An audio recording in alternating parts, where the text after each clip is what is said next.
Bien, nous allons attendre que tout le monde arrive.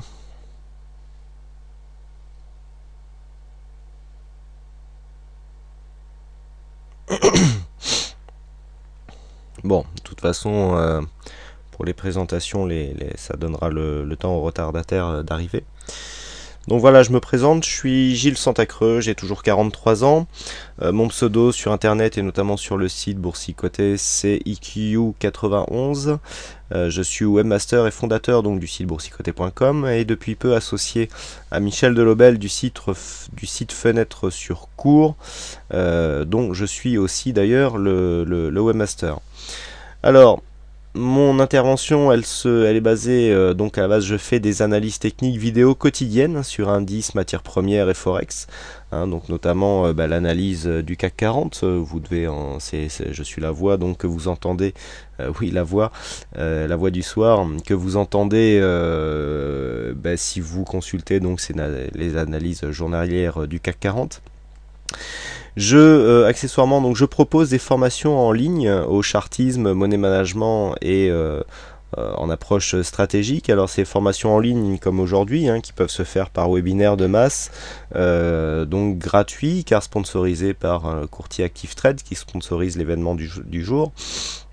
Je vais dans un avenir certainement proche proposer aussi des webinaires qui sont peut-être payants mais destiné à des petits groupes. Donc on va essayer de faire des tarifs accessibles pour ces webinaires. Et puisque c'est une demande qui m'a été faite lors du récent sondage qui est apparu sur le site Boursicoté, et donc pour lequel vous avez été nombreux à répondre. Et puis donc je fais aussi des formations particulières au trading et du coaching. Donc là les formations particulières, on essaie vraiment de s'adapter à la personne qui en fait la demande pour que la formation réponde au plus juste aux attentes de la personne à former. Donc on est vraiment là sur une approche personnelle. J'essaye de donner les cours sur la propre plateforme de la personne qui désire la formation et notamment en tenant compte de ses capacités à investir et donc de ses stratégies. Donc mon travail en trading consiste à mettre au point des approches stratégiques via backtest et optimisation, donc notamment sous Pro Real Time et MetaTrader 4. Je suis trader pour compte propre et donc je suis autodidacte. Je n'ai fait aucune étude en finance. Ni même en banque. Tout ce que j'applique en fait, c'est des choses euh, que j'ai remarquées qui sont récurrentes au cours de mes mises au point donc de stratégie, puisque sur les backtests, quand on fait des optimisations, on se rend compte finalement que c'est souvent les mêmes choses qui marchent. Alors c'est pas toujours des choses compliquées, mais une fois qu'on y réfléchit, c'est souvent du bon sens. Et finalement, on se rend compte que beaucoup d'investisseurs font exactement l'inverse, ce qui fait qu'il y a beaucoup d'investisseurs donc, qui sont perdants en bourse tout simplement parce que certains principes de base qui pourtant paraissent très simples ne sont pas respectés. Donc pour ceux qui me connaissent mal, je suis concepteur de la stratégie TurboCAC, qui est une stratégie d'investissement uniquement sur l'indice CAC 40 et donc qui est une stratégie en daily, c'est-à-dire journalière. Et je suis donc depuis peu l'auteur du livre Gestion stratégique de portefeuille, qui traite donc de la gestion d'un portefeuille qui est compatible PEA, mais aussi que l'on peut accéder via un compte titre voire même par un compte CFD, et donc qui regroupe justement toutes ces observations que j'ai pu faire en ce qui concerne les backtests donc, et les optimisations en général. Et donc j'ai essayé de regrouper tout ça pour donner une gestion qui marche. Et puis bon, c'est une gestion qui est cohérente et qui surtout a pour but de surperformer le CAC 40 quoi qu'il arrive, que ce soit en période haussière ou baissière, donc, et malgré le fait que sur un PEA notamment on n'ait pas le droit de vendre à découvert, on arrive quand même à surperformer le CAC 40 même lorsque celui-ci est baissier. Donc voilà pour la présentation.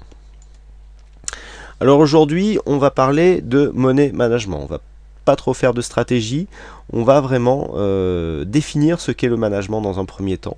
Ensuite, on va essayer de définir le risque.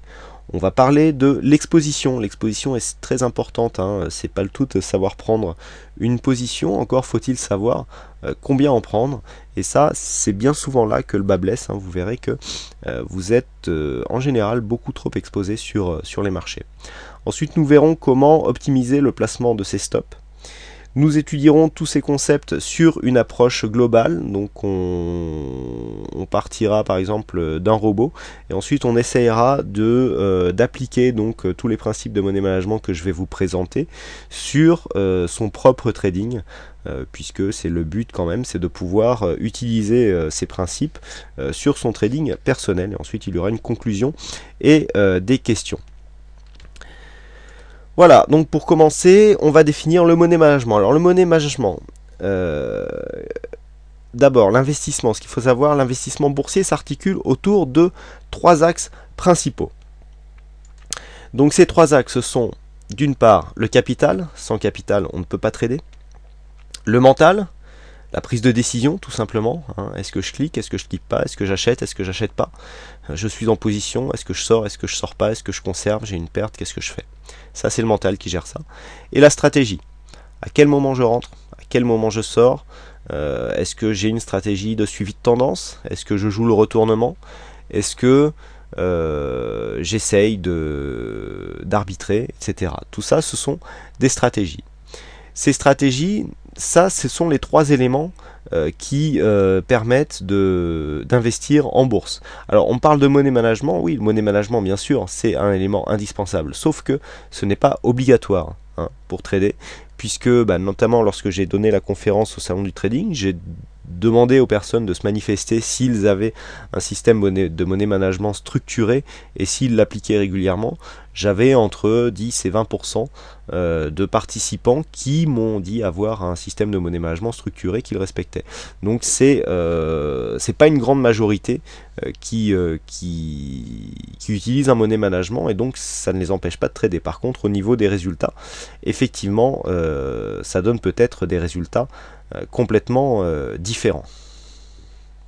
Le money management, pourtant, c'est ce qui se place au milieu, c'est-à-dire que grâce au money management, on va pouvoir interagir avec son mental, sa stratégie et le capital. Tout simplement la stratégie, puisque le money management sera fonction de la stratégie. Le money management servira à protéger le capital et même à l'optimiser, hein, puisqu'on verra qu'avec un bon money management, on peut optimiser ses gains et essayer de réduire ses pertes.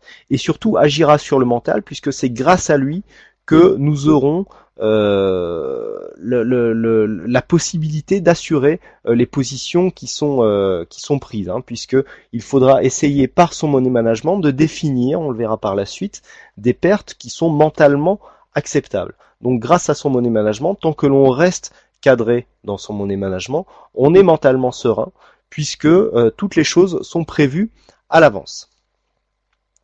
Donc le money management, qu'est-ce que c'est? C'est savoir gérer correctement ses positions, ses gains, ses pertes, pour une meilleure maîtrise mentale et un meilleur contrôle du risque, hein, c'est ce qu'on vient de voir. On résume souvent le money management à la détermination de la taille des positions. Ce n'est qu'un moyen qui ne doit pas nous faire oublier les objectifs qui sont minimiser les pertes, préserver le capital, éviter la ruine, qui va normalement avec minimiser les pertes, mais bon, ça c'est dans le cas extrême, et maximiser et protéger ses gains. C'est à ça que va nous servir le money management. Ensuite, il va falloir définir le risque. Donc il y a 2 types de risques qui existent lorsque l'on investit en bourse. Il y a le risque position, c'est la perte maximale admissible sur une position simple. Vous prenez un trade, vous prenez une position, vous définissez un risque sur cette position, c'est-à-dire vous vous dites, par exemple, je prends la hausse sur le CAC et je vais mettre un stop à 50 pips. 50 points, donc ça va être le risque maximal sur la position. Ensuite, on a le risque portefeuille. C'est la perte maximale admissible sur le montant total du portefeuille à un instant T. C'est aussi appelé le drawdown. Le drawdown, c'est ce qu'on en appelle la perte latente. D'accord ? C'est pas forcément une perte qu'on va encaisser, mais c'est une perte qui va fluctuer au fur et à mesure de l'évolution des principales positions. Donc un bon money management doit tenir compte de ces 2 risques. Ainsi, le risque portefeuille, c'est égal au risque position fois l'exposition. L'exposition est exprimée en pourcentage du capital global. D'accord ? Le risque portefeuille doit être maîtrisé pour éviter de mettre en danger le capital. C'est-à-dire que ce que je veux vous expliquer par là, c'est que avant d'avoir de définir son risque, il va falloir essayer de quantifier le risque que l'on peut accepter sereinement. Je vois Ticho qui me dit par mental c'est un état de confort psychologique, c'est tout à fait ça. C'est en gros comment vous allez définir le risque que vous êtes capable de supporter sereinement, c'est-à-dire qui ne va pas vous empêcher de dormir, qui ne va pas vous mettre dans un état psychologique qui va vous faire perdre toute lucidité. Ça c'est très important. Et ce qu'il faut savoir, c'est que dans les principes psychologiques, quand vous agissez dans l'urgence, on fait toujours des âneries. En général, c'est des réactions qu'on regrette, d'accord? Donc il faut absolument essayer d'éviter ce biais psychologique perdant, puisque en général, vu qu'on prend des mauvaises positions, c'est souvent des mauvaises décisions. C'est en général ce genre de décision qui fait que la performance est négative quand on fait du trading. Donc ça c'est très important, il faut absolument définir ce risque. Alors je vous rappelle donc cette courbe que je vous avais présenté lors du webinaire et du séminaire sur la conférence sur la couverture de position. Ça, c'est une courbe exponentielle qui définit le pourcentage à réaliser après une perte enregistrée. Vous voyez que plus on fait de pertes, les pertes sont en bas, plus il va falloir gagner pour revenir à son niveau initial. Donc, pour une perte constatée de 5, 10, 15%, vous voyez, il faut refaire un gain de 5, 11, 18%. Si on perd 20% sur une somme de 1000 euros, il nous reste 800 euros. Pour revenir à 1000 euros, il va falloir qu'on gagne 200 euros. 200 euros, c'est un quart de 800 euros, donc 25%. Donc tant que l'on est ici dans des pertes qui sont relativement correctes, 10, 15, 20%, 20, faire 25%, bon, c'est encore faisable. Quand on arrive ici à des pertes de 50%, il faut réaliser 100% pour revenir à son capital initial. Donc quand on dépasse 50% déjà, après c'est très difficile. Lorsque l'on arrive à 70-75% qu'il faut faire 300%, il y en a qui mettent des années pour faire ça, et 75%, j'en ai vu dans les personnes qui viennent vers moi pour comprendre pourquoi ils font des pertes, j'en ai vu qui sont déjà au-delà de cette perte. Donc il faut savoir que 300%, on a tendance à considérer que les bons traders dans les salles de marché font entre 20 et 25% par an. Vous voyez que 300%, en étant le meilleur trader, on va mettre plus de 10 ans à le faire. Donc après, on peut avoir des coups de chance, on peut augmenter son risque, mais il faut faire attention à ça. Donc il faut absolument avoir une maîtrise de ces pertes et donc les limiter. Et surtout les quantifier pour pouvoir ensuite les limiter. Donc le risque, lors de l'ouverture d'une position, il faut définir les objectifs et les niveaux de stop. Je dirais surtout les niveaux de stop. Une fois que par le stop, on aura protégé nos positions, je dirais que le fait de changer son objectif, surtout s'il est à la hausse et surtout en fonction des conditions du marché, ça peut être tout à fait envisageable. Alors, définir les objectifs, les niveaux de stop. En fonction du niveau de stop et seulement en fonction de celui-ci, vous pourrez déterminer la taille de position en fonction du risque maximum que vous êtes prêt à prendre et de la taille de votre portefeuille. C'est-à-dire que vous avez votre système de trading, les objectifs et les stops, et ensuite vous avez vous en déduisez la taille de votre position. Beaucoup de vous font l'inverse, d'accord ? Vous voyez une configuration qui vous plaît, vous prenez position à l'achat, vous prenez une exposition à peu près bateau que vous n'avez pas calculé, et ensuite vous dites bon, j'ai tant d'exposition, allez, je vais mettre un stop à 20 points, à 30 points, à 40 points. Et après vous dites oulala, j'espère que ça va pas y aller parce que sinon je vais faire une grosse perte, je vais avoir 5-10% sur mon capital, c'est énorme. Ça se calcule avant. On calcule d'abord son risque et ensuite en fonction de l'objectif et du stop, on va calculer sa taille de position, c'est-à-dire on va calculer par exemple un stop à 50 points. On sait que notre risque, on l'accepte, il va être 1-2% par position. En fonction de ces éléments, on va calculer la taille de sa position. Si on a 50 points et puis qu'on se donne une perte maximum, par exemple de 100 euros, par exemple, notre exposition sera à 2 euros du point. Puisque si on fait cette perte de 50 points, on aura bien perdu 100 euros. hein. Donc schématiquement, c'est ce qu'il va falloir faire. Si vous avez des questions, vous n'hésitez pas, je les vois apparaître au fur et à mesure, hein, sur le chat. Donc le risque.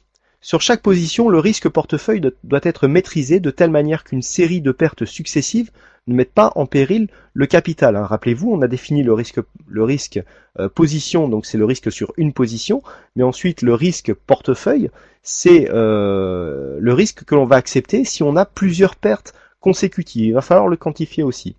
Comme nous avons vu précédemment, une perte portefeuille de 20% exige un écart de performance conséquent pour revenir à l'équilibre, hein. Rappelez-vous, on avait vu, ça nous donne 25% de gains à faire. Ainsi, si nous considérons qu'une série de 10 trades perdants consécutifs est possible, le risque portefeuille généré par une position ne devrait pas normalement dépasser 2%. Alors, parmi vous, qui s'occupe de savoir le pourcentage de son risque portefeuille et de son risque position quand il prend une transaction sur le marché? Alors, vous êtes à peu près, oui, vous êtes plus d'une cinquantaine.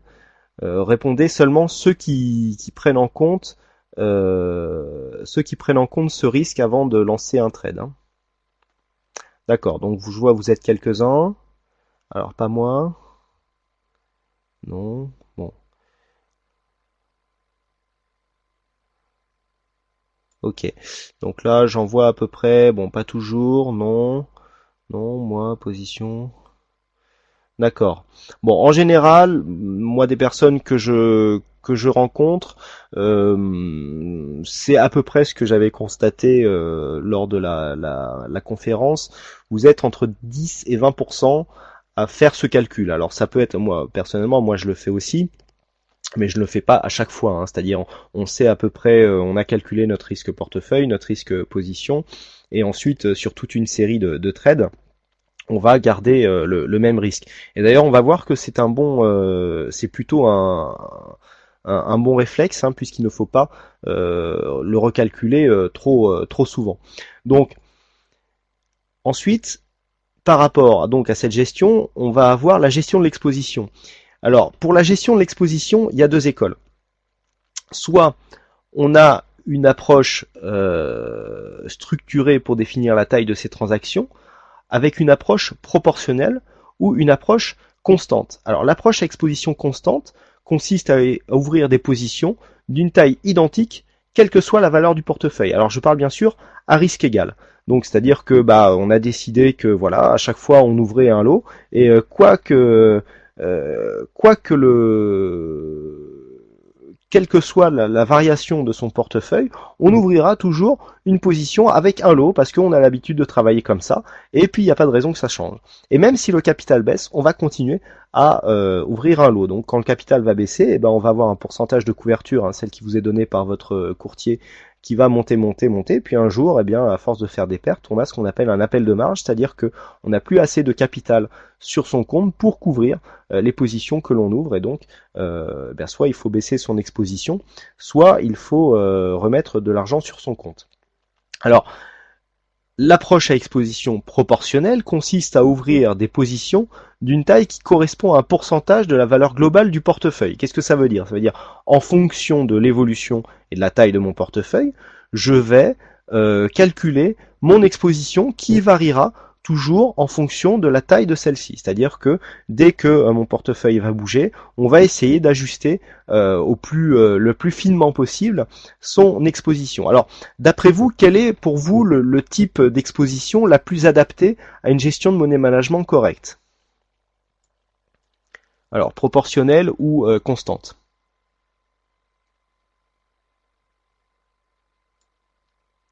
Proportionnelle, constante. Proportionnel, proportionnel, proportionnel. D'accord. Bon, une grande majorité de proportionnel, c'est ce que j'avais constaté aussi lors de la conférence. Alors, intuitivement, il apparaît évident qu'une approche proportionnelle semble mieux adaptée.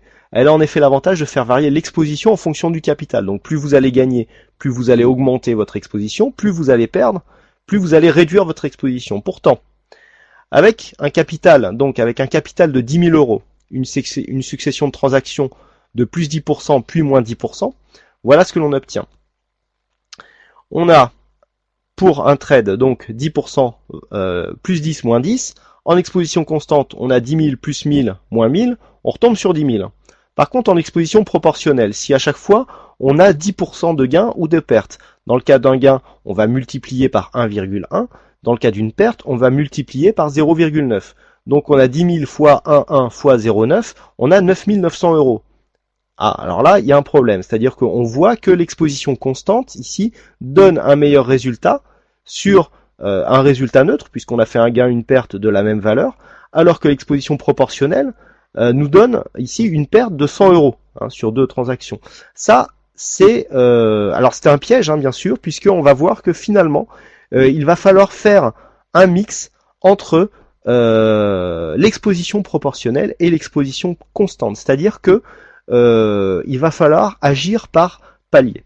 Donc en traçant les fonctions graphiques sur une succession plus longue, nous pouvons déduire le seuil de rentabilité. Alors donc ça c'est ce qui va nous montrer, voilà, alors là on voit pas trop, mais en se rapprochant un petit peu, voilà, on va avoir ici l'exposition constante, donc qui va nous donner une performance plutôt linéaire, d'accord. Là c'est 0, c'est-à-dire que à plus 10, moins 10, vous voyez que quand on arrive à 45% sur 100 transactions, eh bien on a un appel de marge, c'est-à-dire on n'a pas réduit son exposition, et là c'est game over. Vous voyez qu'avec une exposition proportionnelle, on a ici cette courbe orange qui traduit la performance. Donc vous voyez que dans une succession de pertes, on a ici un capital qui est mieux préservé, puisque là ici on a un appel de marge, et par contre en cas de gains successifs, et ben là les gains sont exponentiels, parce que eh bien au fur et à mesure que l'on gagne, on augmente son exposition, et plus on augmente son exposition, plus on gagne, etc. Par contre on a une zone ici mixte, alors c'est une zone qui se situe en général autour de la zone d'équilibre de la stratégie. Par exemple, si vous avez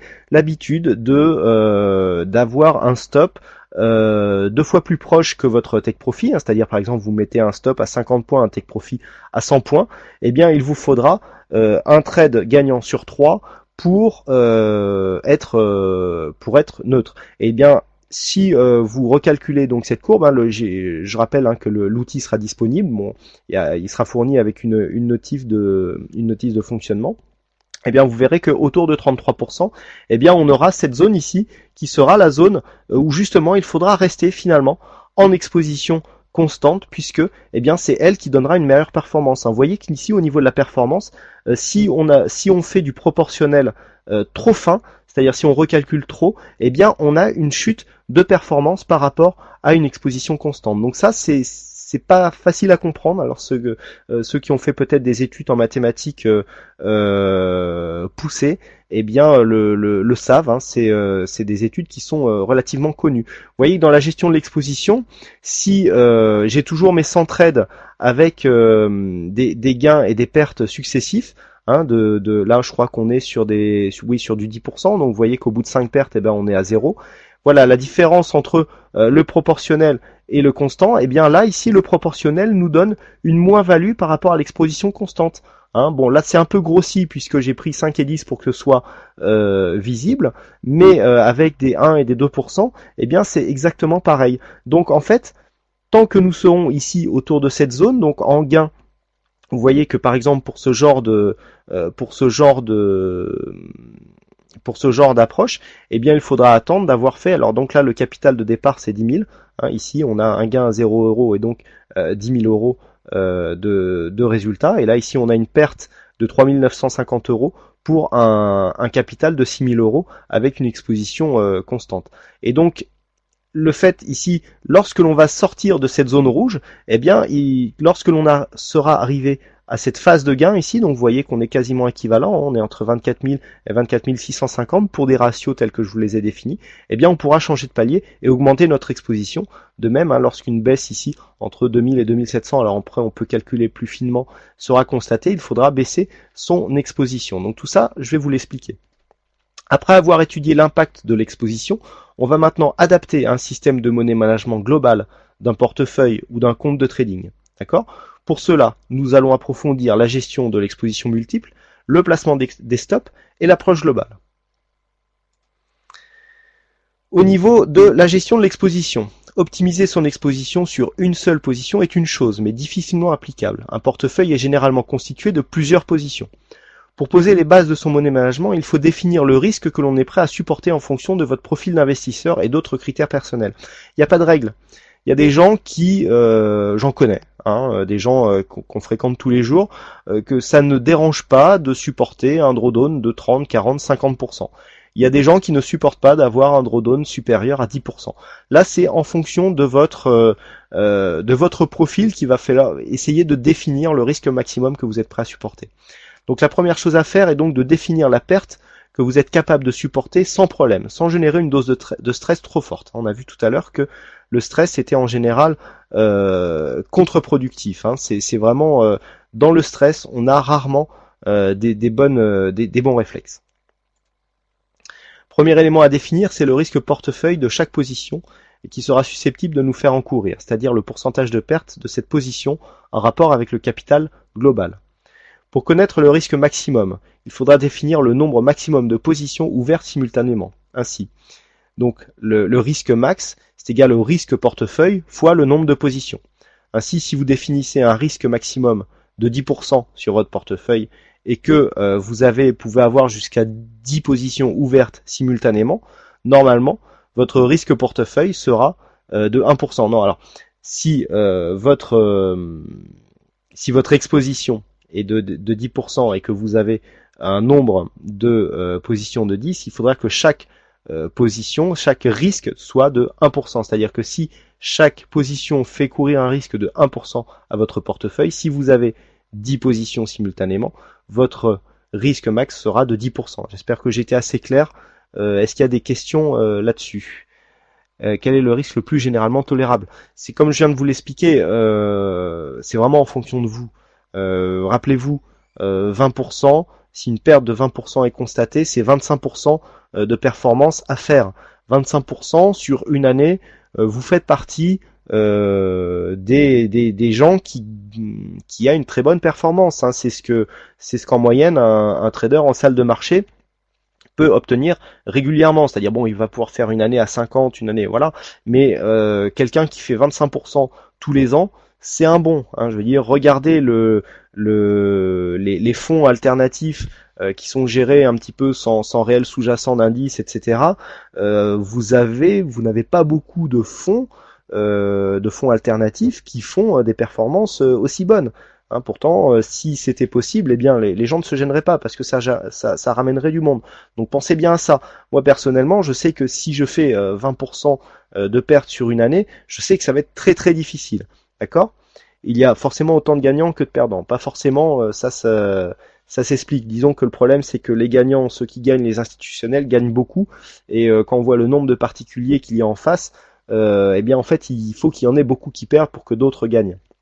Et lorsque l'on sait les moyens qu'ont ces gens-là en face de nous, je parle des professionnels, c'est un peu le combat du pot de terre contre le pot de fer. C'est-à-dire que il faut vraiment avoir une rigueur à toute épreuve pour espérer pouvoir faire des gains. C'est-à-dire que même avec toute la rigueur et tout le travail que vous allez faire justement pour calculer ce money management, pour essayer d'avoir une approche la plus structurée possible, avec un backtest qui vous appuie sur des probabilités, même avec ça, vous n'êtes même pas encore sûr de gagner. Il y a des gens qui trouvent des systèmes, on en voit, je veux dire, sur le chat, on en a connu, et puis un jour, ça marche plus. Moi, personnellement, je développe des stratégies aussi, je sais très bien qu'un jour, ça peut ne plus marcher.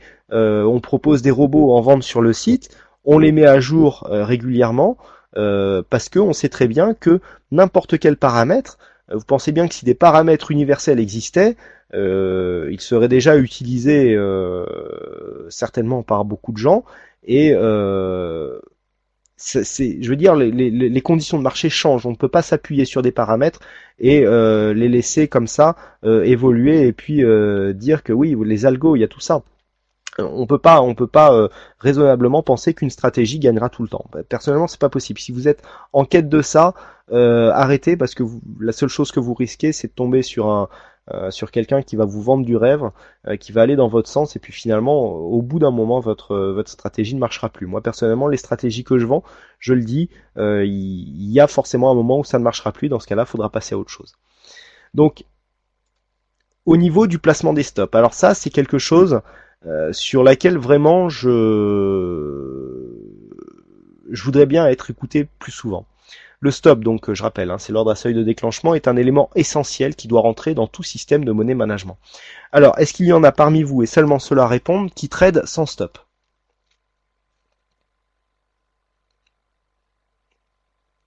Il n'y a pas bon, y a pas grand monde qui, y a pas grand monde qui répond pour l'instant. Vous pouvez y aller, hein, je sais qu'il y en a qui le font.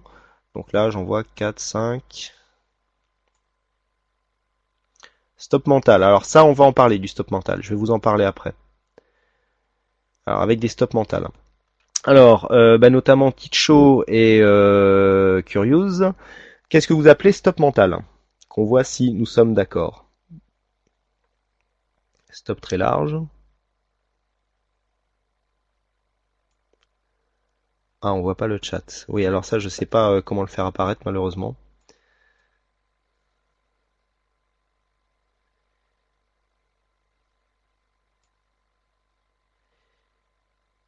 D'accord, donc je fixe un stop avec une alarme et donc quand l'alarme se déclenche, on sort tout de suite ou qu'est-ce qu'on fait? D'accord, ouais, je le définis dans la tête. D'accord. Donc, le stop mental, on va en parler. Un placement cohérent est capital dans une stratégie globale d'investissement. Ce que je vois surtout, c'est que vous êtes peu nombreux quand même à trader sans stop. Mais des fois, trader avec trop de stop, c'est aussi un autre défaut qui peut vous amener à la perte. Le stop doit correspondre à une protection en cas de scénario catastrophe. Un stop mal négocié est souvent trop proche du prix d'entrée. L'investisseur a l'impression qu'en rapprochant son stop, il protège son capital. Serrer son stop ne revient qu'à augmenter la probabilité de son déclenchement. Rappelez-vous cette phrase, je sais pas, là elle est à l'écran, écrivez-la, mettez-la sur votre écran, mais arrêtez de serrer vos stops. D'accord? Serrer un stop, ne serait-ce que sur un bruit du marché, à chaque fois que vous vous faites sortir, alors que vous pouviez très bien avoir raison sur votre analyse. Combien de fois je vois sur le chat ou des gens qui me disent mais là j'avais raison, j'avais vu la baisse, mais j'avais vu la hausse, mais il y a eu un petit mouvement de baisse juste avant qui m'a stoppé et ensuite c'est monté. Ça c'est pas bon. Ça je veux dire c'est faire une perte alors que à la base sur l'analyse on avait raison. Il faut arrêter avec ça. Serrez vos stops. C'est vraiment, on n'augmente que sa probabilité de perte, hein, d'accord? Regardez, ici par exemple sur cette phase, bon, sur cette phase de cotation, je me dis tiens, il y a une baisse, et puis là bon, c'est un graphique un peu dépouillé, là ici on a un point bas, et puis finalement ça remonte, et puis on se dit tiens là finalement ça remonte un peu moins, enfin ça baisse un peu moins, on dit tiens ça va peut-être, je décide de prendre ma position ici, et puis en plus je suis proche d'un point bas, donc je place mon stop juste sous le dernier point bas. Ça c'est ce qu'on apprend dans tous les bons livres d'analyse technique et de trading. Quand on place un stop, on vient invalider ici un mouvement haussier juste sous le dernier point bas, hein. Je pense que ça, tout le monde l'a lu un jour ou l'autre. Et puis finalement, qu'est-ce qui se passe? Eh bien, on commence à monter, donc là on se dit bah c'est bien, je suis super fort, j'ai bien vu la fin du mouvement, en plus on a les bols ici qui se resserrent, donc ici ça va repartir à la hausse, super, j'ai réussi à choper un point bas. Et puis qu'est-ce qui se passe? On a un petit mouvement baissier ici, et là on vient taper juste sous le stop ici, on vient se faire stopper sur un point bas, et comme par hasard, juste après, ça remonte. D'accord? À qui ça n'est jamais arrivé ce genre de choses, de se faire stopper sur un point extrême, alors que juste après, finalement, ça repartait. C'est arrivé à tout le monde, ça m'est arrivé aussi, et ça, si on serre trop ces stops, eh bien, ça arrive trop souvent. Si le stop ici avait été plus large, ça nous aurait permis de nous dire, eh bien là, on vient de casser un plus bas, on n'est plus en tendance haussière, donc à partir de ce moment-là, on va chercher un point de sortie. Rappelez-vous d'une chose, c'est moi ce que j'appelle le stop mental. Quand j'interviens sur le chat, je place souvent des stops très éloignés parce que j'ai des expositions réduites. Dites-vous une chose, ici, si je place mon stop de cette manière, éloigné, alors on va d'abord expliquer. Éloigner son stop est un choix stratégique qui peut améliorer les performances. Ce n'est pas parce qu'un stop est éloigné qu'il faut attendre son déclenchement pour invalider un trade. On en revient au stop mental. C'est très bien d'avoir un stop mental. Moi, j'ai deux stops. J'ai un stop mental et un stop beaucoup plus éloigné qui me protège de la catastrophe, c'est-à-dire le mouvement unidirectionnel qui part dans un sens très vite et qui ne me permet pas de sortir. Je place toujours un stop, même s'il est très loin, c'est pas grave. Éloigner son stop peut permettre de définir un niveau d'invalidation pardon, à partir duquel on cherchera un point de sortie. Éloigner son stop n'augmente pas forcément le risque de perte. Il est en effet facile à comprendre qu'un stop plus lointain aura moins de probabilité de se déclencher. De fait, un écart doublé entre le stop et le point d'entrée, avec une exposition divisée par 2, donne une probabilité moindre de faire une perte égale. Est-ce que tout le monde comprend bien cette phrase? Si j'augmente mon stop du double, c'est-à-dire au lieu de prendre un stop à 50 points, j'augmente mon stop à 100 points, mais que je divise mon exposition par 2.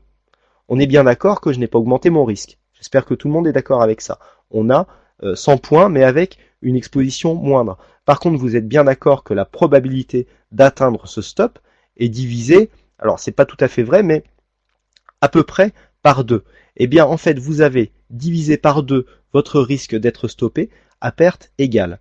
Et donc, c'est bien souvent de là que viennent la plupart de vos pertes. C'est que vous êtes trop exposé, la perte supportée, elle est trop grande, et au bout d'un moment, mentalement, vous ne supportez plus, vous sortez, et comme par hasard, ça remonte. C'est arrivé à tout le monde. Personne ne va me dire que ça ne lui est jamais arrivé, c'est arrivé à tout le monde.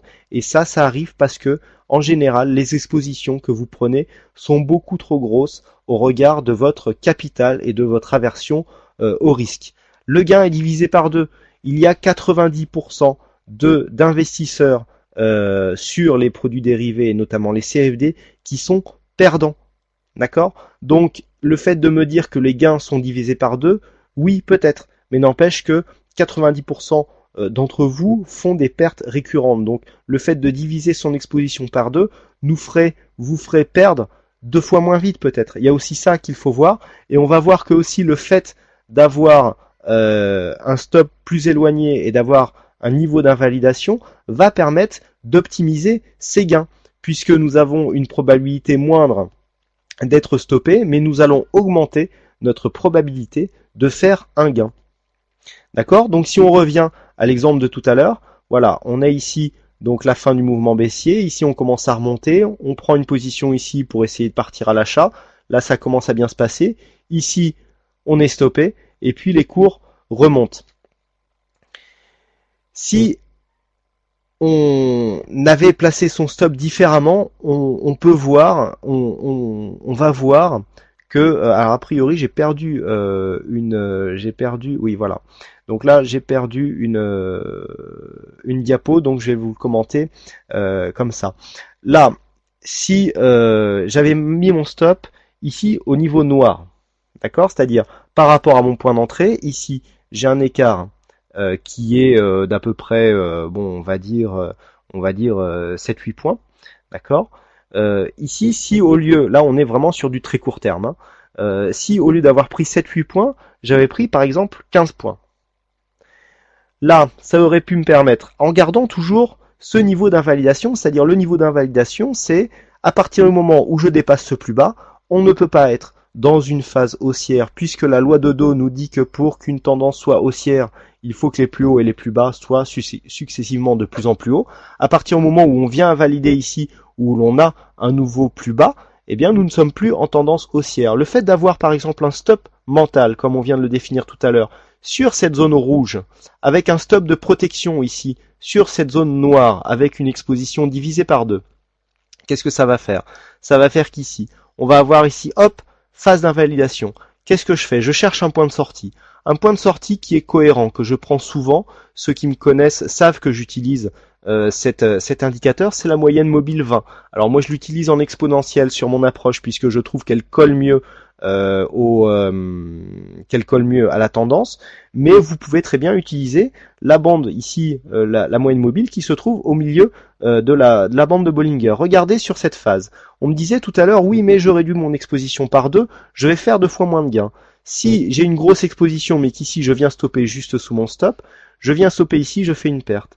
Si je viens ici avec mon seuil d'invalidation et ensuite j'attends de rejoindre la moyenne mobile 20, regardez, entre le point d'entrée qui se trouve à peu près sur cette bougie et le point de sortie, je fais un léger gain. C'est-à-dire que c'est ça que ça va nous permettre, le fait de prendre un point d'invalidation, d'accord? C'est de nous permettre de nous dire, bah tiens, là j'ai tort, mais on n'est pas encore dans une grosse tendance baissière, on se donne la possibilité de revenir ici. Beaucoup sortent au prix, d'accord? On est rentré là par exemple à 3414, on sort au même prix.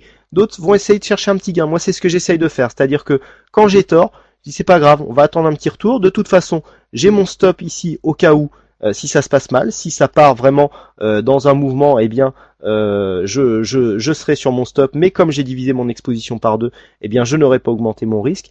Et donc là, ici, je vais essayer de venir chercher, tout simplement, respecter le principe, acheter un point bas, ce qu'on a su faire ici, et vendre sur un point haut. Et vous voyez que bon là, même si ça repart à la hausse après, ou si ça repart à la baisse, on ne sait pas, et bien sur cette phase ici, on va se dire tiens, là on a une bougie qui est un peu dynamique, on va essayer de sortir là, et au lieu d'avoir fait une perte, on aura finalement fait un petit gain. Et ce genre de trade successif va améliorer nos performances. Moi, je veux dire, je peux vous l'affirmer,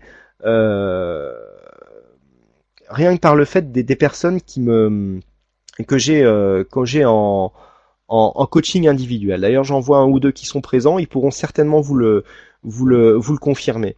Le fait d'avoir des expositions plus faibles, avec des stops plus éloignés, eh bien, ça vous permet bien souvent de passer d'une performance négative à une performance positive. Toutes les personnes qui ont appliqué ce principe avec un money management adapté, eh bien, ont vu leur performance s'améliorer et bien souvent passer en positif alors que bien souvent l'approche était perdante précédemment. Donc ça, c'est vraiment quelque chose que j'ai pas constaté sur une, deux personnes. Quasiment toutes les personnes à qui j'ai enseigné cette chose, alors d'une manière un peu plus poussée, hein, puisque là on a 1 heure, donc on fait une présentation rapide, mais toutes les personnes qui ont appliqué parmi tous les principes que j'essaye d'inculquer, ce principe-là, c'est un principe très simple, eh bien en général s'en sortent beaucoup mieux sur les marchés. Donc là vraiment il faut être conscient de ça puisque c'est bien souvent la clé du problème, hein. Moi je connais une personne qui trade avec des expositions ridicules. Quand je parle de ridicule, c'est-à-dire un portefeuille qui a plusieurs milliers d'euros, hein, un portefeuille à 4 chiffres, et cette personne trade en micro-lot. Eh bien, c'est une personne qui est gagnante d'une manière récurrente, c'est-à-dire que les perfs sont pas terribles, on est à 1, 2%, 3% par mois, mais n'empêche que sur une année, 1, 2, 3% tous les mois, eh bien, ça fait une perf plus que correcte, hein, puisque eh bien ça fait tout simplement une perf positive et puis on approche les 20%. Et donc ça, c'est une chose qui est possible. Tout ça pourquoi? Parce que cette chose-là, ça vous permet d'avoir un mental qui est toujours préservé. C'est-à-dire quand vous êtes en micro-lot, eh bien quand vous avez une perte, 10, 20, 30 euros, vous dites c'est pas grave, 10, 20, 30 euros. Je veux dire, si on vient en bourse et puis qu'on commence à stresser pour 10, 20, 30 euros, faut faire autre chose, hein. Il faut changer de système d'investissement, d'accord? Et donc vous vous donnez, en général, et c'est ce que vous faites quand vous êtes en virtuel, et c'est là que ça fait un changement, vous vous dites, quand vous voyez une perte qui commence à se creuser, vous dites, bon, on va voir si ça se retourne. Et en général, ça se retourne, vous arrivez à faire un gain, vous clôturez votre position. Alors que ça, vous ne le faites pas en réel, tout simplement parce que la perte, elle se creuse, et là, il y a l'impact mental qui rentre en ligne de compte, c'est-à-dire que là, c'est votre argent, et vous dites, non, je ne peux pas perdre ça. Et donc, vous avez ce réflexe de couper la perte en général au mauvais moment. Alors que si la perte avait été moindre, eh ben vous auriez attendu, comme si vous étiez en virtuel, eh bien que l'évolution vous donne une cotation qui sont plus en votre faveur, d'accord? Alors je vois, est-ce que c'est valable sur tous les supports? Oui. Alors bien sûr qu'il faut tenir compte de la volatilité du sous-jacent sur lequel vous traitez. On ne traite pas un indice qui est une pondération de 40 valeurs actions, comme l'or qui est très volatile, ou comme le pétrole qui est soumis à des aléas géopolitiques. c'est des choses qui sont complètement différentes. Le forex est beaucoup plus volatile que les indices, etc. Donc il faut vraiment essayer de s'adapter à la volatilité du sous-jacent sur lequel vous traitez. Alors, en général, moi, de toute façon, il est clair que quand je place un stop, il est toujours en dehors des bandes de Bollinger. C'est-à-dire que là, par exemple, sur le graphe, on voit ici que la bande de Bollinger, dans la première phase, ici, descend très bas. Personnellement, je vais toujours placer mon stop sous les plus bas des Bollinger. Hein. Donc ça, c'est quelque chose que je fais tout le temps. Et par rapport à mon point d'entrée, c'est minimum. Donc l'écart qu'il y a entre la bande de Bollinger supérieure et l'écart et la bande de Bollinger inférieure, je reporte cet écart sous mon point d'entrée et c'est un minimum que je me force à prendre sur la position. Donc ça c'est un repère. Pourquoi la Bollinger? Eh bien tout simplement parce que la Bollinger justement s'ajuste en fonction de la volatilité de votre sous-jacent. C'est pas une valeur fixe. Quelle que soit l'unité de temps que vous utilisez, la Bollinger s'ajuste d'elle-même. Donc c'est un outil qui est très très utile par rapport à ça, puisqu'il vous donne une valeur en continu de la volatilité que vous avez sur un sous-jacent, hein, que vous soyez une période très volatile ou peu volatile, eh bien vous avez une idée de la volatilité moyenne que vous observez sur un sous-jacent. Et puis sur le même sous-jacent, comme par exemple ça, j'avais eu cette discussion avec pas mal de personnes quand en 2011 le CAC avait perdu énormément de valeur, où on avait une grosse volatilité. J'ai dit, mais je l'avais dit, hein, en général sur ce genre de période, il faut absolument baisser son exposition. Pourquoi? Parce que tout simplement la volatilité intrinsèque du CAC était multipliée par 2, par 3. On avait des séances qui faisaient 7-8% de volatilité intraday, où normalement la moyenne se situe entre 1 et 2, autour de 2%. Bon, à partir du moment où on a une volatilité qui est multipliée par 3, il faut baisser son exposition par 3, parce que le fait d'avoir un stop à 20 points quand on a une volatilité de 1%, et avoir le même stop à 20 points quand on a une volatilité de 8%, on se rend bien compte que le stop à 20 points, quand on est à 8%, il aura 8 fois plus de chances de se faire taper, ne serait-ce que par un bruit du marché. Donc le fait d'adapter son exposition en fonction de la volatilité, ça c'est primordial, et c'est absolument ce qu'il faut faire lorsque vous intervenez, donc lorsque vous voulez faire du trading. D'accord? Donc je fais un petit peu le point sur les questions. Donc moitié d'expo par rapport au risque. Donc ça c'est à vous de voir, hein. Il faut définir votre risque. Je peux pas définir pour moi, pour quelqu'un qui débute, on va dire, je vais essayer de vous donner des repères. 2% en risque portefeuille sur une position, ça doit être le maximum quand vous débutez. Après, quand vous prenez de l'expérience, vous pouvez adapter en fonction de votre stratégie. Vous pourrez aussi tomber sur des stratégies qui vous donneront des fortes probabilités de gain, ou dans ce cas-là, vous accepterez de prendre un peu plus de risques, etc. Mais bon, là, ça sera différent. Mais pour moi, quelqu'un qui débute sur une position, il faut pas plus de 2% du portefeuille. Si votre portefeuille fait 10 000 euros, une position ne doit pas vous faire perdre plus de 200 euros au maximum. Donc 200 euros, c'est si la bande noire ici est touchée, hein, d'accord? C'est pas le seuil d'invalidation. On peut très bien avoir ici un seuil d'invalidation à 100 euros. À partir de 100 euros, on cherche un point de sortie, d'accord?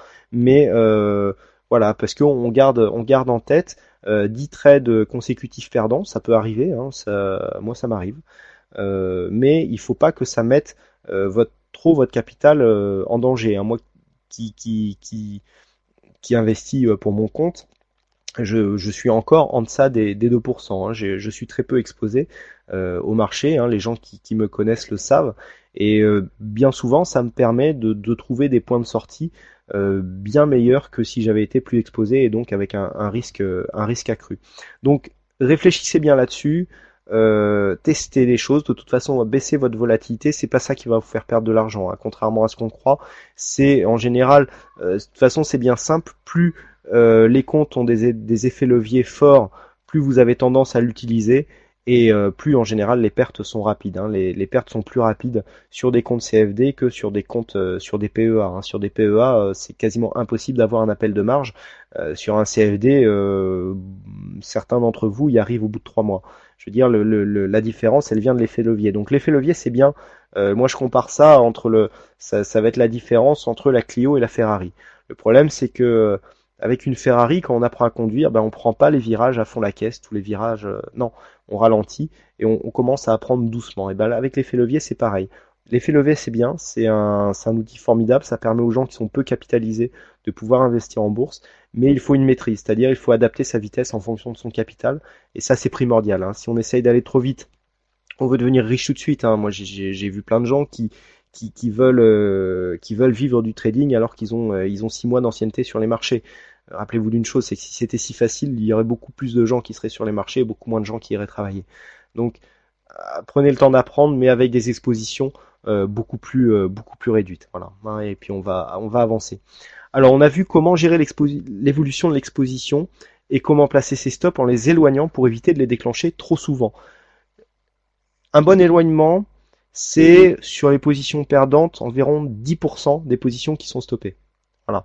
Ça, c'est environ ce que vous devez avoir. Si vous en avez plus, c'est que vos stops sont trop près. Donc voyons comment mettre en place un money management sur une approche existante.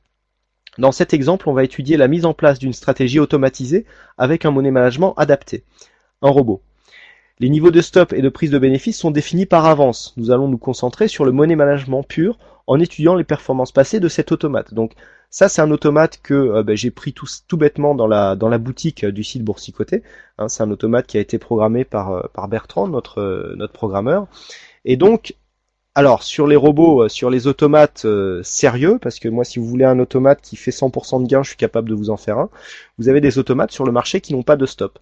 Donc ça c'est très facile, on joue en fait sur un principe qui est très simple, c'est qu'on prend un take profit très petit et pas de stop. Donc sur un an, vous allez avoir que des take profits et en fait le robot va vous présenter une perf incroyable et vous aurez un gain très lisse et et avec un taux de réussite exceptionnel. Sauf que au premier stop, vous videz le compte.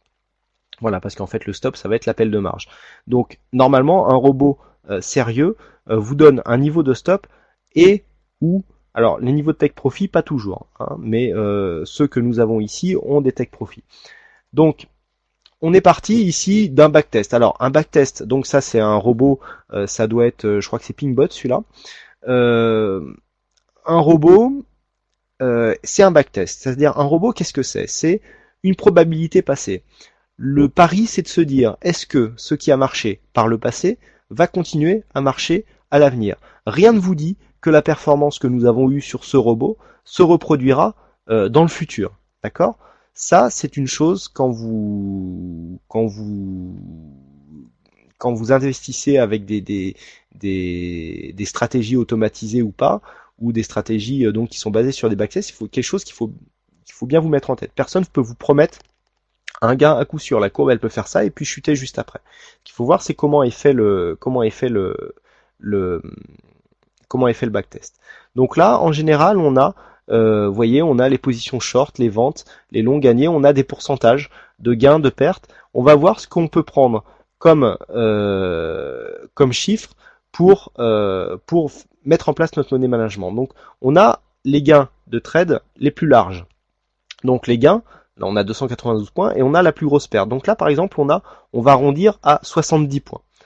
Donc avec ces éléments, on va définir notre exposition de base, c'est-à-dire que notre money management nous intégrera une perte maximum de 70 pips. Hein.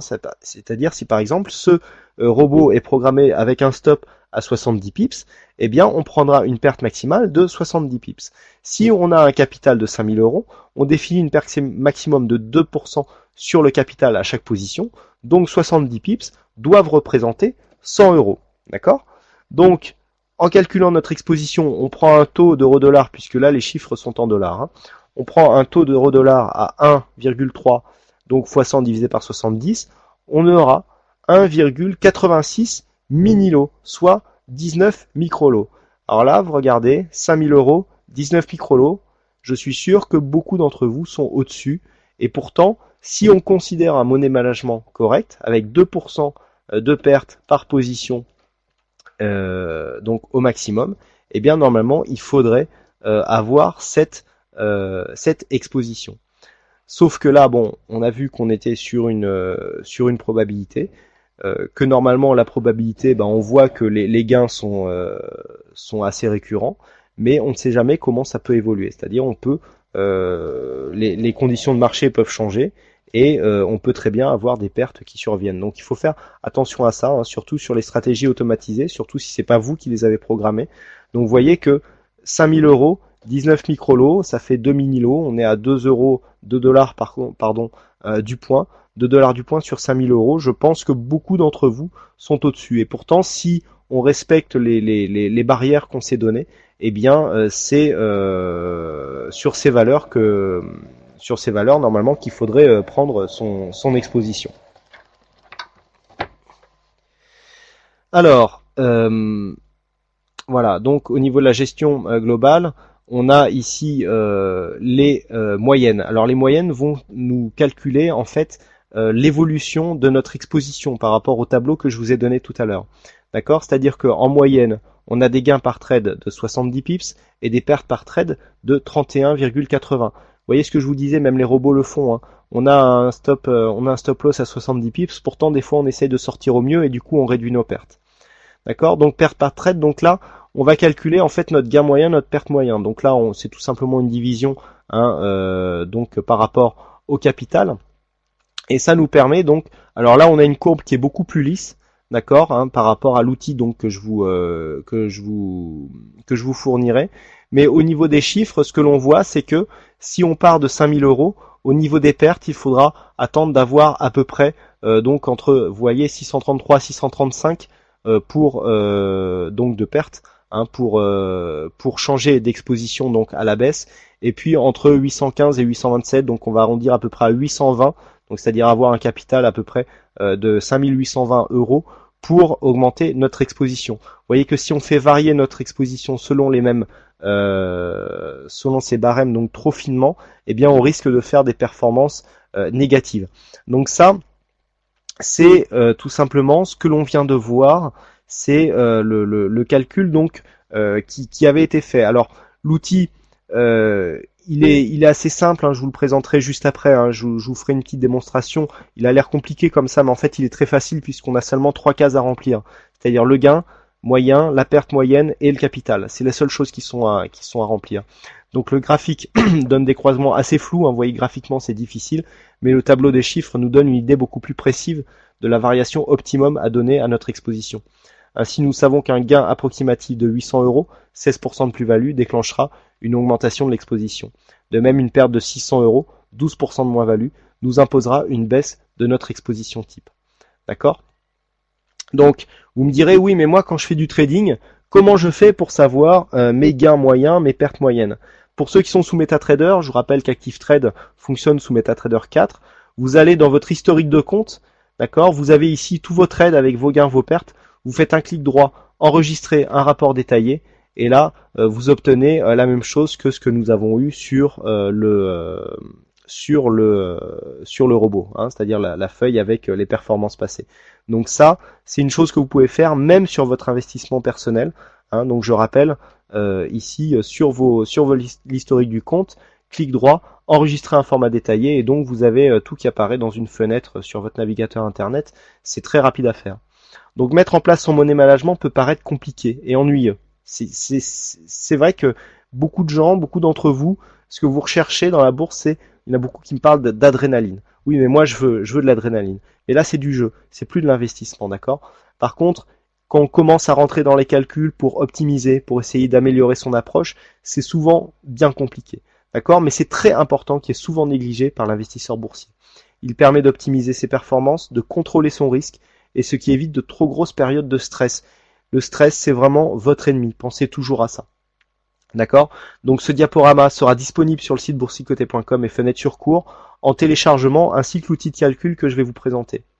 Donc vous avez possibilité d'avoir plus d'informations détaillées donc dans la formation personnalisée sur les sites fenêtre sur cours et boursicoté.com. Hein, voilà, donc ça c'est pour nous contacter, donc vous aurez tout ça sur le PDF que je vous présenterai. Donc là maintenant je vais vous présenter. Est-ce qu'il y a des questions d'abord sur le webinaire? Est-ce qu'il y a d'autres questions?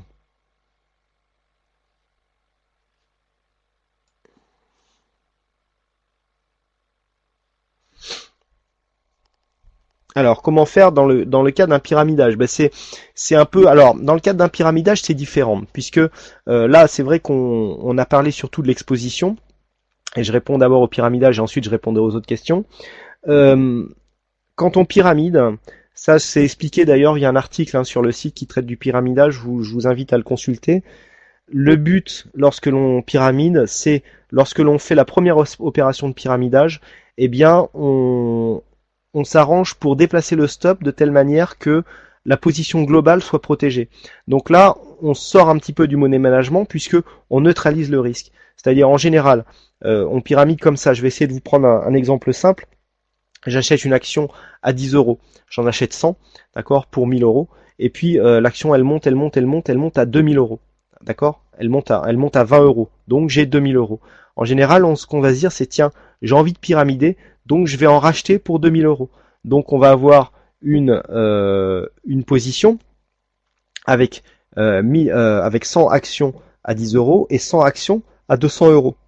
Et donc dans ce cas-là, ce qu'il faut, c'est que ça nous fait donc 200. Alors attendez, j'ai dit 100 actions à 10 euros et 100 actions à 20 euros. Donc c'est comme si on avait 200 actions à 15 euros. Et dans ce cas-là, lorsque l'on pyramide, on va ramener son stop à 15 euros pour neutraliser son risque. Et à partir du moment où on a neutralisé son risque, je veux dire, c'est beaucoup plus facile de gérer un trade lorsque le risque de perte est nul, d'accord, que lorsque l'on a un risque de perte qui existe. Alors par contre, le risque du pyramidage, c'est que lorsque l'on est à 20 euros, que l'on a une plus-value de 100% sur la mise initiale et que l'on pyramide, le risque, en appliquant cette méthode, c'est de retomber sur un gain nul. Mais au moins, on n'encourt pas une perte par rapport à l'investissement initial. Alors, c'est pas banal parce que ce que ça permet aussi, une fois que le risque est maîtrisé sur le pyramidage, c'est par exemple de pouvoir prendre d'autres positions. C'est-à-dire qu'une fois que le risque est maîtrisé, rien ne nous empêche d'aller choisir une autre action et d'en racheter aussi. C'est-à-dire que là, on pyramide le résultat de l'exposition, de la position, pardon, la position initiale, et en plus, on va pyramider notre exposition au marché, puisque on n'aura pas augmenté notre risque, puisque le risque initial ne sera que sur la deuxième position, mais on augmentera notre chance de faire de la plus-value, notre probabilité de faire de la plus-value. J'espère que j'ai été assez clair sur le pyramidage. Alors, pour gérer l'expo, bon, je pense que j'ai votre robot gagne une fois sur deux. Moi, ça me dérange pas d'avoir un robot qui gagne une fois sur deux, si quand il gagne deux fois plus que lorsqu'il perd. Ça me fera toujours un gain. Ça, c'est possible. Moi, j'ai vu des robots qui gagnaient une fois sur. Alors attendez, il avait un ratio de 20%, donc il gagnait une fois sur 4. Mais il était gagnant parce qu'il gagnait beaucoup plus que quand il perdait. D'un autre côté, j'ai une stratégie qui est toujours commercialisée, qui gagne plus de 80% des cas. Mais avec un stop, ça me permet d'avoir un stop beaucoup plus éloigné que le take profit. Le bilan est normalement positif.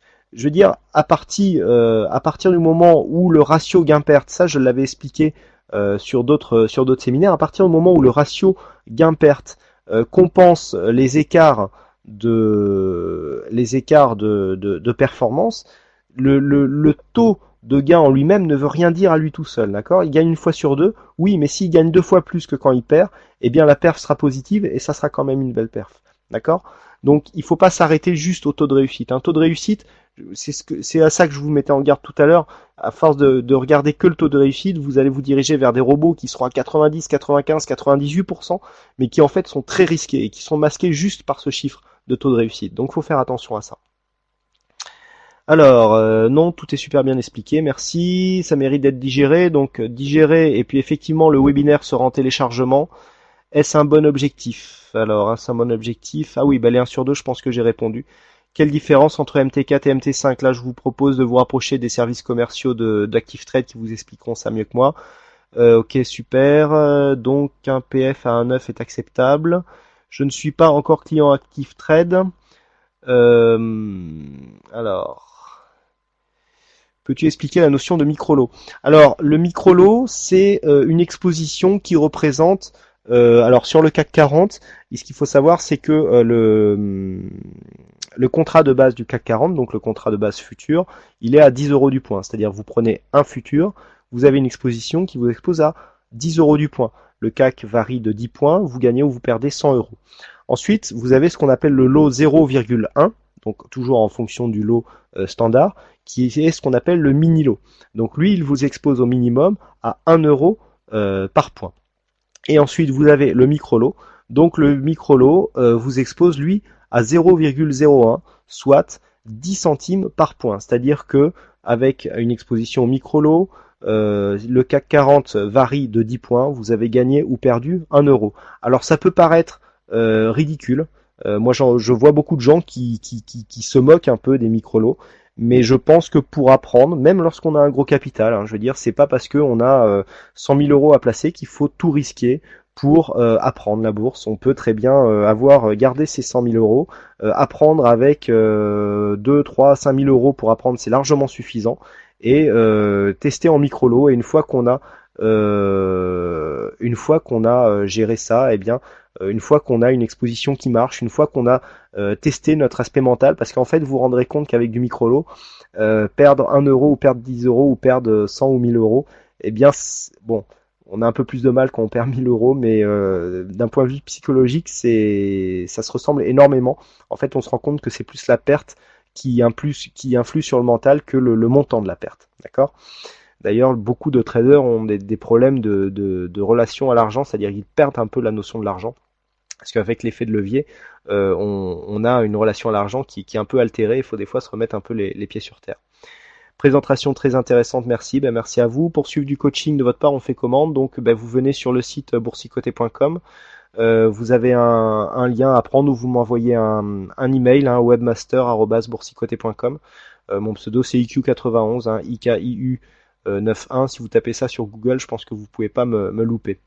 Voilà, c'est comme au poker, faut démarrer doucement. Alors j'ai d'ailleurs traité il y a un article sur le site qui traite justement des similitudes au niveau de l'exposition entre le poker et la bourse, puisque je pratique les deux. Donc effectivement, il y a des similitudes, mais tout n'est pas pareil. Le poker reste un jeu. Mais il y a des principes de money management aussi en poker. Dans le cas alors merci à vous. Dans le cas d'une action comme Orco avec des bols super fin d'écart de 1, il n'est pas possible d'appliquer la stratégie de stop que tu nous as présentée. Oui, parce qu'une action, oui, d'accord. Alors là, on est sur, c'est des cas particuliers. C'est-à-dire qu'en gros, si la bande de Bollinger si le stop nous emmène dans une valeur inférieure à 0, bon, bien sûr, il faut s'adapter. Et bon, là, effectivement, il faut adapter l'approche. Bien sûr que sur une action, ça va pas être possible. Mais il faut essayer de voir un petit peu la volatilité intraday. Il faut essayer de mesurer l'écart type que l'on a pour se mettre au-delà. Voilà, donc on va aller vite sur les dernières questions. Et puis ensuite, je vous montre. Bon, alors je vous montre l'outil. Donc le calcul. Donc là, en fait, c'est le calcul des chiffres. Donc on varie. Et donc voilà, ce que je voulais vous faire voir, c'est ça. Donc en fait, sur le tableau que je vous montre, et je réponds aux dernières questions après, vous avez pourcentage de gain, pourcentage de perte et votre capital. C'est les seules choses que vous avez à remplir. D'accord ? Donc là, par exemple, pourcentage de gain on a par exemple un pourcentage de gain à 10%, un pourcentage de perte à 5%. Donc le tableau va vous calculer les seuils de rentabilité qu'il faudra attendre ou pas pour changer votre exposition. C'est-à-dire une fois que vous avez fait votre calcul de risque, on voit ici que on a une performance environ moins 3002, moins 2009. D'accord ? Eh bien, une fois qu'on sera arrivé à cette performance, alors vous voyez qu'avec des risques élevés, 5-10%, c'est gros. Eh bien, la perte est déjà conséquente. C'est-à-dire que sur 5000, on est déjà à 2500. C'est-à-dire on a déjà quasiment vu. Mais sur ces gros ratios de perte, justement, il faudrait quasiment avoir une approche constante, puisque là, on a déjà perdu 50%. Et vous voyez que si on réduit ici les performances à 1%, et 1% par exemple, toujours avec un capital de 5000 euros. Donc on retrouve ici notre perf autour de 50%. Là on a 50-50, c'est les gains ici et les pertes là. Donc le pourcentage de réussite se situe au niveau des gains. On voit ici que autour de 50, donc on a cette fameuse zone rouge donc qui nous dégrève notre performance si on applique une performance une exposition trop progressive. Eh bien, on voit ici que par exemple, en faisant du 1%, on va attendre environ un peu plus de 10%, c'est-à-dire 5600 pour augmenter notre exposition, donc c'est un peu plus de 10%, et ici 4500 € pour réduire notre exposition. Donc ça, c'est la seule chose que vous avez à rentrer pour utiliser ce tableau et définir vos seuils vos paliers d'exposition, donc pourcentage de gain, de perte, et ici le capital. Et ensuite, bon, si vraiment vous voulez vous amuser, vous avez le graphique. Donc là, sur du 1%, on voit pas grand-chose, hein. Vous voyez que le graphique ici va varier en temps réel. Là, par exemple, si on met 10 ici et 10 ici, d'accord, si on clique ici sur l'onglet graphique, voilà, on retrouve ici le graphique qui s'est mis automatiquement à jour autour des 50%, et donc ça va varier. Et ensuite, en fonction de ce que vous voulez, mais ça, bon, il y aura une notice qui expliquera tout ça, d'accord. En éditant la plage de données, on peut, là en fait, on s'est mis entre 40 et 50%. Vous voyez, on a 40 et 50% de taux de réussite. On peut faire varier les taux de réussite, donc je vous éditerai une notice pour vous apprendre à utiliser ce graphique, hein. Mais c'est surtout la partie tableau ici qui est intéressante, puisque c'est elle qui définit ici vos seuils de rentabilité par cette zone rouge. Voilà. Donc je réponds aux dernières questions et puis après je vais vous libérer. Alors on en était où? Donc merci, toujours aussi bon. On aura le webinaire en téléchargement, oui, hein, je l'ai déjà dit. Merci beaucoup. Du coup, comment faire? Donc là, bah ici, sur une action, faut vraiment essayer de s'adapter. Alors c'est vrai que j'en ai pas parlé, mais on a d'autres moyens de protéger sa plus-value. Bon, je sais que ça, ceux qui me connaissent savent comment j'utilise le stop financé, c'est-à-dire dès qu'on a, mais ça je pourrais y revenir dans un prochain webinaire, dès qu'on a un gain, eh bien on vend une moitié de sa position pour ramener le stop à un niveau qui neutralise en cas de baisse. Hein, ça c'est des choses que j'applique et donc qui sont faciles à faire. Alors je vois qu'il y a des gens qui lèvent la main, je ne sais pas trop comment accéder aux personnes qui lèvent la main, et la personne d'active trade est partie. Donc on se débrouille tout seul, c'est pas grave, on peut durer toute la nuit si on veut. Euh, du coup, merci pour ces informations. J'espère que je saurai mettre en pratique. Rendez-vous sur le chat. Bon bah écoutez, on pourra en reparler, hein, y a pas de problème. Belle présentation, merci et bravo. De déplacer son stop à zéro, ben, son stop à zéro, ça sert à rien, puisque que penses-tu de déplacer son stop à zéro? Le déplaces-tu à zéro? Et si oui, sur quels critères tu peux faire cela? Alors placer son stop à zéro sur une valeur zéro, ou le stop au point d'entrée, ou comme je viens de l'expliquer, financer sa position. Olive, donc j'attends une explication sur ta question. Donc ensuite, alors on en était. Du coup, j'ai perdu ma question. Voilà, comment peut-on se procurer cette macro Excel? Elle sera disponible en téléchargement sur le site. Pour l'instant, elle n'y est pas, mais vous inquiétez pas, ceux qui sont abonnés à la newsletter seront prévenus. Merci beaucoup. Va falloir un nouveau webinaire pour. Ah, j'ai perdu la question. Pour le placement des stops, oui, bah tout à fait, hein, ça fait partie. Alors il y a un sondage, hein, qui est sorti sur le site, vous demandant sur quoi vous seriez intéressé. Et effectivement, un grand nombre d'entre vous est intéressé par des webinaires de formation. Donc je vais essayer, hein, d'organiser tout ça. Alors à gain nul, oui, je trouve que c'est intéressant de placer un stop à gain nul. Alors je préfère moi appliquer le mécanisme tel que je vous l'ai expliqué, faire une vente partielle pour pouvoir, toujours pareil, éloigner mon stop, hein. C'est-à-dire que bon, pareil, le stop financé, hein, vous faites une recherche sur le site et il y a un article qui l'explique mieux que ce que je vais faire là, mais ça vous permet, en vendant partiellement votre position, d'appliquer un stop qui sera plus éloigné. Et donc comme on vient de le voir, stop plus éloigné, eh bien vous permettra d'avoir une meilleure gestion de votre position, de vous mettre un point d'invalidation et un point de sortie si ce point d'invalidation est atteint, sans forcément atteindre le point de stop. Donc s'il y a une chose à retenir de ce webinaire, c'est 1. Réduisez votre exposition. Je peux vous dire que dans 80% des cas, vous êtes beaucoup trop exposé par rapport à votre capital. 2. Éloignez vos stops. Trouvez un point d'invalidation, donc ce qu'on appelle le stop mental. C'est très bien le stop mental, hein. Et une fois que vous êtes sur votre point d'invalidation, trouvez un point de sortie et vous verrez que très souvent, vous aurez un point de sortie qui vous mettra sur une légère PV, une légère plus-value, alors que si vous aviez serré votre stop, vous seriez sorti en perte. Je l'applique tous les jours et je peux vous dire que ça marche. Voilà, donc a priori, retenez ça et vous verrez que vos performances s'amélioreront.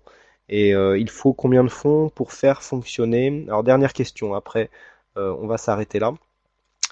Pour faire fonctionner le robot. Alors un robot, à partir de si vous êtes chez un courtier donc comme Active Trade qui propose le micro-lot, à partir de, moi je dirais qu'à partir de 500, je dirais 1000 euros pour être tranquille avec un micro-lot, voilà, le robot peut fonctionner, ça marche tout à fait. C'est bon, on a des robots qui ont pas des trop gros drawdowns, donc je dirais que ils sont assez bien sécurisés et je pense que c'est suffisant pour. Puis bon, quand on arrive sur des budgets comme ça qui sont plus petits, on peut se permettre, je veux dire, d'avoir un peu plus de risques en fonction de ce capital, puisque la somme du coup est beaucoup moindre. Mais dans ce cas-là, il faut se préparer à pouvoir tout perdre et se dire que dans ce cas-là, c'est le coût de l'apprentissage. Mais on fait pas ça avec 100 000 par contre. Voilà, bon ben beaucoup de remerciements après. Ben écoutez, je vous remercie en tout cas à toutes et à tous pour votre attention. Pour ceux qui m'écoutent tous les soirs, ben, je vous souhaite à toutes et à tous bonne chance dans votre aide. Bonne soirée devant le foot pour ceux qui vont regarder. Et je vous propose de nous retrouver très bientôt autour des vidéos, donc autour du chat boursicoté.com hein, pour ceux qui connaissent. Et puis pour les autres, tous les nouveaux, vous serez les bienvenus. Et donc bonne chance dans votre aide et donc à très bientôt pour de prochains webinaires et d'autres analyses en vidéo.